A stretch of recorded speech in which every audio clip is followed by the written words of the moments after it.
Bismillahirrahmanirrahim. Alhamdulillahi rabbil alamin. Ve la aqibatu lil muttaqin. As-salatu was-salamu ala sayyidina Muhammadin ve ala alihi ve ashabihi ecmaîn. Amma ba'd. Assalomu alaykum ve rahmatullohi ve berekatuh. Payg'ambarimiz sollallohu alayhi vasallamning siyratlarini o'qishlikda keyingi darsda boshlaymiz. Uhud va Xandaq g'azoti o'rtasida bo'lgan bir qancha voqealarni ko'rib chiqqan bo'lamiz. Hijratning 4-yili Safar oyida Bi'r Ma'una fojiasi yuz berdi. Bi'r Ma'una fojiasi yuz berdi. Banu Omir qabilasining sayyidi Omir ibn Malik Mullaib al-Asr edi buni laqabi. Madinaga payg'ambarimiz sollallohu alayhi vasallam bilan uchrashgani keldi. Va payg'ambarimiz sollallohu alayhi vasallamning so'zini eshitmoqchi bo'ldi. Keldi, uchrashdi, suhbatlashdi, islom bilan qanoatlandi. Islom ma'qul bo'ldi, lekin qabul qilmadi. Ammo inkor ham qilmadi. Qabul ham qilmadi, lekin inkor ham qilmadi. Aytdiki: "Ey Muhammad" dedi sallallohu alayhi vasallam, "Sen meni qavmimga, Banu Omir qabilasiga o'zingni sahobalaringdan jo'nat. Ular borib islomni o'rgatsin. Agar qavmim islomni qabul qilsa, men ham islomni qabul qilaman." Banu Omir qabilasi adadi nihoyatda katta, quvvatli qabilalardan edi. Albatta ularning iymonga kelishi musulmonlarga katta quvvat bo'lar edi. Lekin Rasululloh aytdilar, Banu Omir bilan Madina o'rtasida islomga dushman bo'lgan qavmlar ko'p. Sahobalarimni jo'natsam, ularni qatl qilishlardan qo'rqaman dedi. Omir ibn Malik aytdi, ular meni himoyamda bo'ladi. Kim seni ashoblaringga bir yomonlik bilan qo'l uzatsa, Banu Omir qabilasi ular bilan urushadi dedi. Endi katta qabilani, katta sayyidlardan biri himoya va'da qilganda payg'ambarimiz bir qator bir xotirjam bo'lgan bo'ldi. Omir ibn Malik o'zining yurtiga ketdi. Rasululloh sollallohu alayhi vasallam sahobalarning ichidan 40 kishini tanlab oldi. Ularga Munzir ibn Amr roziyallohu anhu ni boshliq qildi. Ular Banu Omir yeriga borib, Banu Omir qabilasini da'vat qilishlik kerak edi. Bu 40 ta sahobaning hammasi qori edi. Hammasi ahli ilm bo'lgan, musulmonlarning sayyidlaridan bo'lgan qorilar edi. Bular yo'lda ketib borar ekan, birov ularga tajovuz qilmadi. Chunki Omir ibn Malikning himoyasida. Yo'lda ketib borar ekan, yo'ldagi qabilalarni da'vat qilib ketishadi. Bu 40 ta sahoba Ral, Usayya va Sakavon qabilalari yashaydigan bir mintaqaga keldi. Kelib to'xtashdi hamda shu mintaqada yashaydigan Omir ibn Tufaylni islomga da'vat qilmoqchi bo'lishdi. Omir ibn Tufayl hozirgi payg'ambarimizning sahobalariga himoya bergan Omir ibn Malikning jiyani edi. Bitta urug'dan Omir ibn Malik, uni amakisi yoki tog'asi Omir ibn Tufayl jiyani. Omir ibn Tufayl bu habis odam edi. Payg'ambarimizning sahobalari to'xtashdi va Harom ibn Malkan ismli sahoba Omir ibn Tufaylning oldiga islomni da'vat qiladigan xatni olib bordi. Ya'ni xatni olib bordiki, bunda sahobalar uni islomga da'vat qilishardi. Harom ibn Malkan Omir ibn Tufaylning majlisiga kirishi bilan maktubni topshirdi. Omir ibn Tufayl maktubni oldida hali o'qimasdan yirtib tashladi. Hamda shu majlisda turganlardan bittasiga shunday ishora qiluvdi. Harom ibn Malkanning orqa tomonidan nayza otdi. Nayza belidan kirib qornidan chiqdi. Elchi qatl qilindi. Elchi qatl qilinmagan, hech yerda qatl qilinmaydi, lekin bu xiyonatkor mana shunday ishni qildi. Harom ibn Malkan roziyallohu anhu yiqilar ekan, "Fustu va robbil Ka'ba" dedi. Ka'baning Robbisiga qasam, yengdim dedi. Yutdim dedi, shahid bo'ldi. Ya'ni uni qatl qilgan mushrik hayron bo'ldi. Men uni qatl qilsam, dunyodan ketishiga sabab bo'lsam, nimaga yutdim deydi. Harom ibn Malkan da'vat yo'lida shahid bo'ldi. Alloh taoloning jannatiga, Alloh taoloning didoriga muyassar bo'ldi. U yutdi. Musulmonlar Omir ibn Malikning himoyasidaligi uchun qolgan musulmonlar, xatni jo'natgan qolgan musulmonlar xotirjam tilovat qilib Qur'onni ibodatlari bilan xotirjam turganida Omir ibn Tufayl, Ral, Usayya va Zakavon qabilalarini chaqirdi va qolgan qorilarni ham qatl qilishga ularni undadi. Va bu uchala qabila unga labbay dedi. 200 ga yaqin, balki undan ko'proq qo'shin, mana shu uchala qabiladan iborat qo'shin bu qorilar xotirjam ibodat qilib turganda har tomondan kelib hujum qilishdi, bitta qo'ymay hammasini qatl qilishdi. Hamma qatl bo'ldi. Faqat ikkita sahoba tirik qoldi. Nima uchun tirik qoldi? Bular biri Amr ibn Umayya Zumri, o'tgan darsda aytganmiz. Amr ibn Umayya Zumri payg'ambarimizga Ummu Habiba onamizni xutba qilishlik uchun Habastonga borgan edi. Amr ibn Umayya Zumri, ikkinchisi bir ansoriy edi. Nimaga bular tirik qoldi? Bular jamoatni qoldirib, bular minib kelgan tuyalarni boqishlik uchun uzoqroqqa haydab ketishgan edi. Shu sababdan ikkita sahoba tirik qoldi. Bu ikki sahoba qaradi, birodarlarni qoldirib kelgan joyda ustida qushlar uchib qoldi. Bir sabab bo'ldi, bir sabab borki bu qushlar uchyapti deb ehtiyot bo'lib balandlikka chiqib turib qarashganida hamma ashablari qatl bo'lganligini ko'rishdi. Shunda maslahat qilishdi. Amr ibn Umayya nima qilamiz? Rasulullohga xabar berishlik kerak dedi. Lekin Ansori esa Munzir ibn Amr shahid bo'lgan joyda men tirik qolmayman dedi. Ya'ni Munzir ibn Amrga bo'lgan muhabbati balandligidan hujumga tashlandi, uni qatl qilishdi. Bir dona Amr ibn Umayya qoldi. 40 ta qoridan musulmonlarning boshiga musibat keltidan musibat kelyaptiki, kecha yaqinda 70 ta sahoba qatl bo'lgan. 70 ta sahoba shahid bo'lgan. Endi bu 40 ta sahoba ketyapti. Yana qorilari, ahli ilmlari. Amr ibn Umayya Zumri yolg'iz o'zi qoldi. So'ngra bu Ansoriyning qilgan ishidan shijoatlanib, u kishi ham qilichini ko'tardi, yolg'iz o'zi ana shu sahobalarni qatl qilgan qo'shinga tashlandi. Uni qatl qilishmadi, asir olishdi.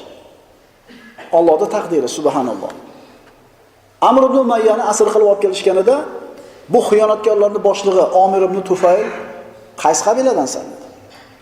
Banu Zumradanman dedi. Omir ibn Tufayl aytdiki, meni onam dedi. Banu Zumra qabilasidan biror bir qulni ozod qilaman deb nazr qilgan edi deydi. Subhanalloh, Allohning taqdiri. Banu Zumrani hammasi ozod insonlar, ulardan qul yo'q edi. Lekin narsada qarang. Allohning xohishi. Meni onam Banu Zumradan bo'lgan bir qulni ozod qilmoqchi qilaman deb nazr qilgan dedi. Dedi-da, sochini ubudiyat ma'nosida oldirdi. Omir ibn Tufayl xiyonatkor Amr ibn Umayyani qo'yib yubordi. Amr ibn Umayya endi Madinaga qaytib kelib payg'ambarimizga xabarni berishlik kerak. Yo'lda kelayotib Amr ibn Umayya ikkita odam bilan yo'lda uchrashib qoldi. Ya'ni ichida alam bilan kelyapti. 39 ta birodari, qori birodari qatl bo'ldi. Alam bilan kelyapti, ikkita odam uchrashib qoldi yo'lda. Ular bilan suhbatlashib, qaysi qabiladan ekanligini so'radi. Banu Omir qabilasidanmiz deydi. Ya'ni bu 39 ta sahobani qatl qilgan xiyonatkor Banu Omir qabilasidan edi bu ikkitasi. Amr ibn Umayya ular bilan chiroyli muomala qildi, chiroyli suhbat qildi. Ularning ko'nglini bir qator olgandan keyin ikkalasi yotib uxlaganda ikkalasini ham qatl qilib qo'ydi. Bu ikki kishi Madinadan kelayotgan edi va payg'ambarimizdan omonlik olgan edi ikkalasi. Payg'ambarimiz ularga musulmonlar sizlarga aziyat yetkazmaydi deb va'da bergan edi. Endi albatta buni Amr ibn Umayya bilmas edi. Mushkila shunda bo'ldi. Endi bu bir sahoba bilmasdan qatl qilib qo'ydi. Amr ibn Umayya payg'ambarimiz sollallohu alayhi vasallam oldiga keldi. Bo'lib o'tgan voqeani aytib berdi. Hamda ikki kishini qatl qilganligini ham aytdi. Payg'ambarimiz sollallohu alayhi vasallam Amr ibn Umayyani kechirdi, chunki bilmasdan qilgan edi. Va bir oy to'liq Ral, Usoyya va Zakavon qabilalarini payg'ambarimiz duoibat qildi. Chunki xiyonat bilan hech qanday jangi jadalsiz shunday jang qilishlik niyatda bormagan kishilarni qatl qilishligi va musulmonlarga bu 40 ta qorini ketishligi albatta payg'ambarimizga ham va musulmonlarga ham qattiq aziyat ozor edi. Payg'ambarimiz sollallohu alayhi vasallam Amr ibn Umayyani qilgan ishini eshitgandan keyin endi bu ikkita siz o'ldirgan kishini diyasini to'laymiz dedi. Ya Rasululloh, ha bizni 39 ta sahobani qatl qilishdi-yu dedi, ular xiyonat qilishdi dedi. Biz bu ikki kishiga omonlik berganmiz. Biz xiyonatga xiyonat bilan javob bermaymiz dedi. Ya'ni nabaviy axloqni ko'ringki, 39 ta sahobasini o'ldirgan xiyonatkorlarni 2 ta odamini bilmasdan qatl qilib qo'ysa, diyasini to'laymiz dedi. Birin-ketin kelyapti bu fojialar. Uhuddagi musibat, Biru Ma'una fojiasi, endi Ma'ur Roji fojiasi. Adl va Qora, ikkita qabila, Adl va Qora. Bu ikkala qabila ham islomga dushman edi. Lekin adadlari oz, quvvatsiz bo'lganligi uchun Madinaga hujum qilishlikka jur'at qilisha olmasdi. Ular Huzayl qabilasiga borib turib, musulmonlarga qarshi jangga bizga yordam beringlar deganida ular aytishdiki, mana Abdulloh ibn Unays sariyasi deb aytdik, ularning sayyidi Xolid ibn Sufyonni o'zini yeriga kelib qatl qilib ketgan edi. Huzaylilar aytishdiki, ular bizni sayyidimizni o'zimiz yerimizga kelib qatib ketdi. Biz ularga qarshi jangga bormaymiz dedi. Lekin agar sizlarga hujum qilsa musulmonlar Adl va Qora qabilasiga biz yordam beramiz dedi.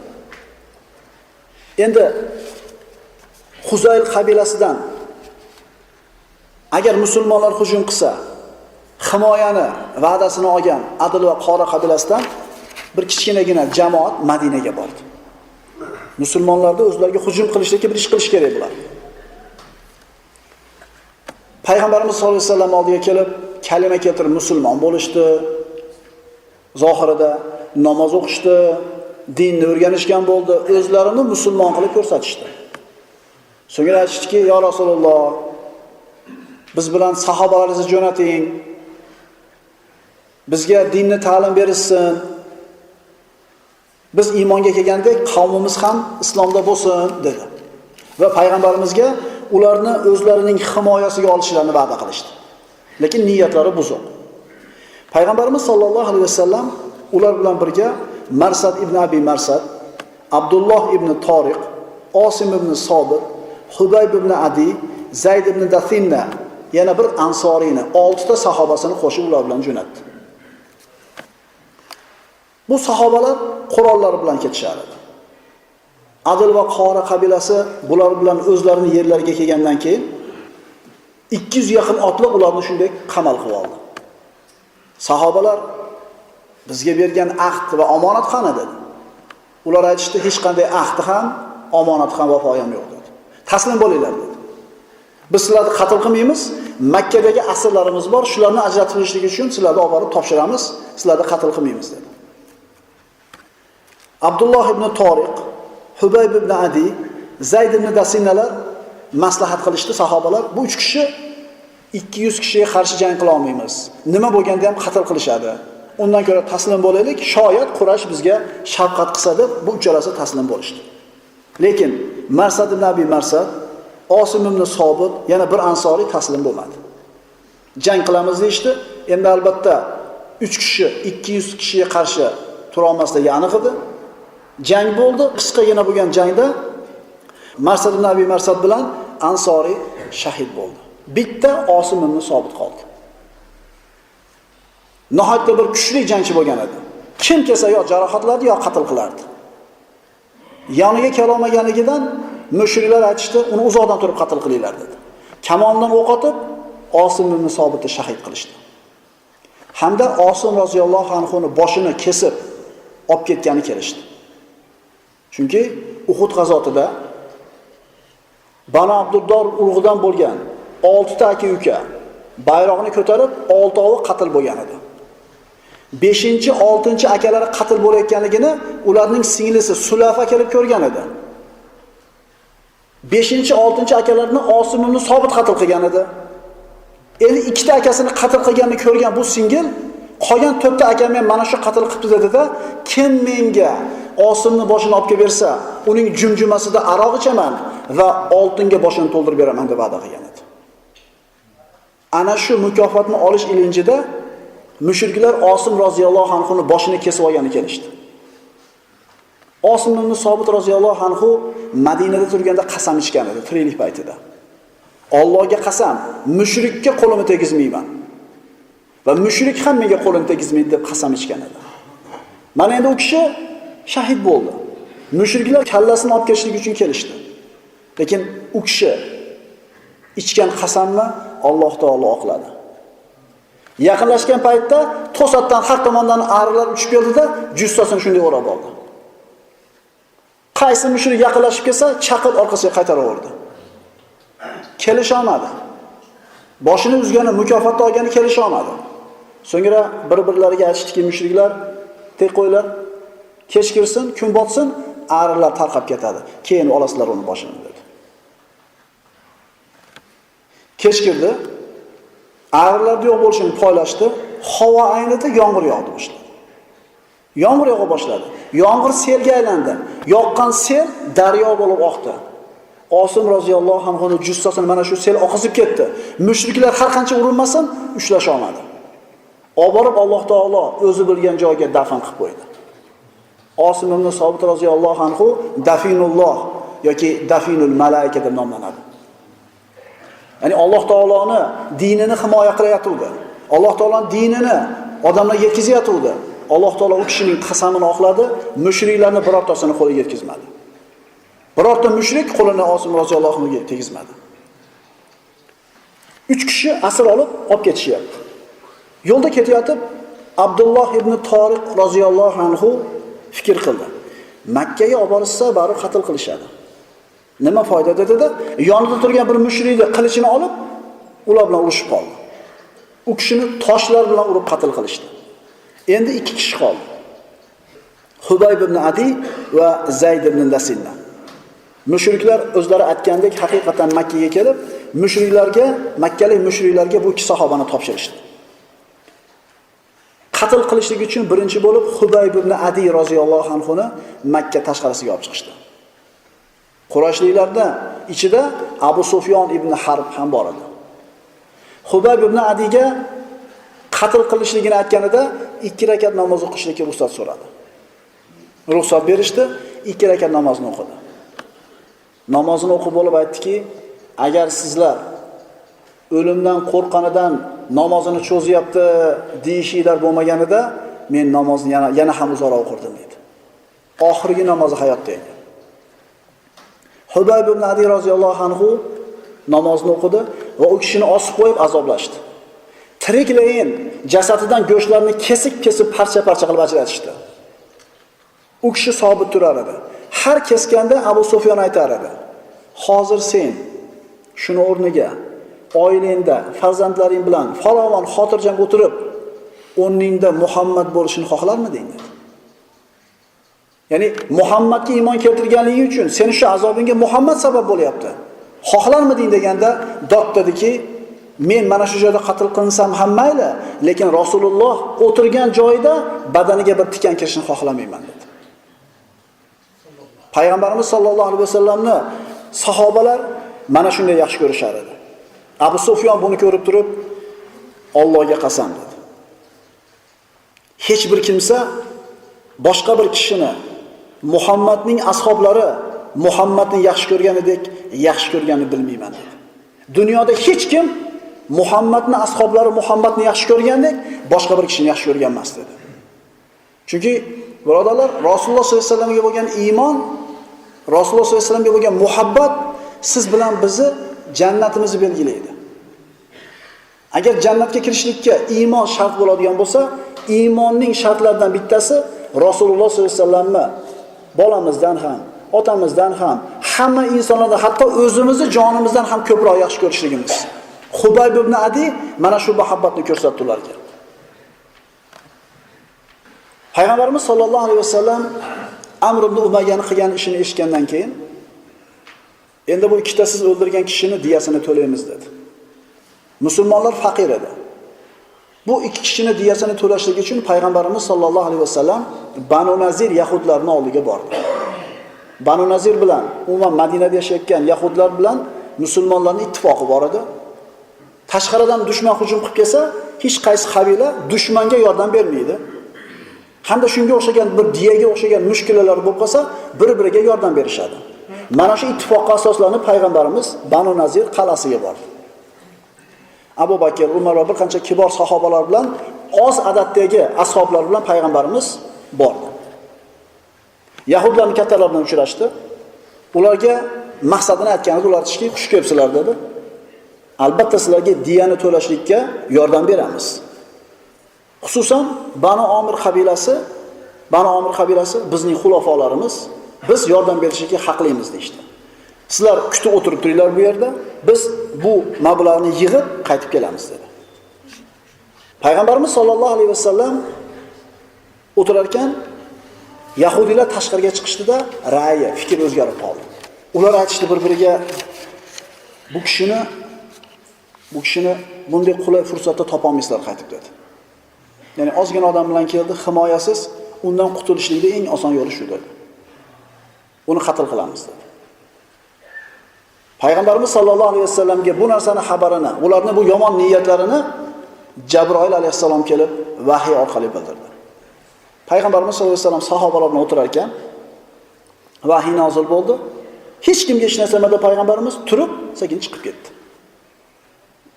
Payg'ambarimizni qatl qilishlikka Yahudiylardan Amr ibn al-Jahhosh ibn Ka'b ismli kishi men qatl qilaman Muhammadni dedi. O'tirgan joyiga devor ustiga chiqamanda boshiga katta xarsang toshni tashib uni qatl qilaman dedi. Payg'ambarimiz sollallohu alayhi vasallam hech narsa bo'lmagandek sekin turdi, chiqib Madinaga qarab ketdi. Sahobalar bir qozoyi hojatga ketgandir deb kutib o'tirishaverdi. Yahudiylar ham shunaqa deb o'ylashdi, lekin payg'ambarimiz bu paytda Madinaga borib, Banu Nazirga qarshi urushni e'lon qildi. Sahobalar kutdi payg'ambarimiz sollallohu alayhi vasallam kelmagandan keyin xavotir olib hammasi Madinaga qaytib kelsa, tayyorgarlik ketyapti urushga. Nima bo'ldi? Ular payg'ambarimizni qatl qilishlikni niyat qilishdi. Va payg'ambarimiz sollallohu alayhi vasallam Yahudiylarning qal'alariga qo'shin bilan to'satdan kelganida ular eshiklarni yopdi-da, "Nima ish qildik biz?" deydi. "Nima qilganligini bilasizlar" dedi payg'ambarimiz. Ular har qancha urinmasin, har qancha harakat qilishmasin, payg'ambarimiz vahyi samo bilan ularni kazzob ekanligini biladi, noumid bo'lishdi. Banu Nazir bilan musulmon o'rtasida jang boshlanadigan bo'ldi. Shunda Abdulloh ibn Ubay ibn Salul islomni zohirda ko'rsatib, lekin qalbida nifoq bo'lgan munofiqlarning eng kattasi Abdulloh ibn Ubay Yahudiylarning ichiga olib yubordi. Qo'rqmanglar.